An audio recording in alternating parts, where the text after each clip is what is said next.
আসসালামু আলাইকুম। আপনারা সবাই কেমন আছেন? আশা করি সবাই ভালো আছেন। তো আজকে গরুর মাংসের একটা রেসিপি নিয়ে আসলাম। গরুর মাংস ভুনা করছি। তা আগে পেঁয়াজ গরম মশলাটা ভেজে নিছি। এখানে দিয়ে দিছি আদা রসুন বাটা, লবণ, হলুদের গুঁড়া, মরিচের গুঁড়া দিয়ে ভালো করে কষিয়ে নিলাম।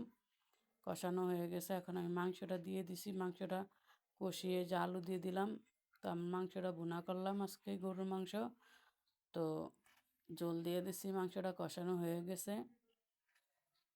এখন ঢাকনা দিয়ে ঢেকে দিব কিছুক্ষণের জন্য। কিছুক্ষণ পরে মাংসটা আমার হয়ে যাবে, তখন নামিয়ে নিব। এই যে মাংসটা হয়েছে, যে গরম মশলা গুঁড়া উপর দিয়ে দিয়ে দিলাম, জিরা গরম মশলা গুঁড়া। বাস, আমার মাংসটা হয়ে গেছে। এখন আমি নামিয়ে নিব। তো সবাইকে ধন্যবাদ আমার ভিডিওটা দেখার জন্য। আর আপনারা সবাই ভালো থাকবেন। আল্লাহ হাফেজ।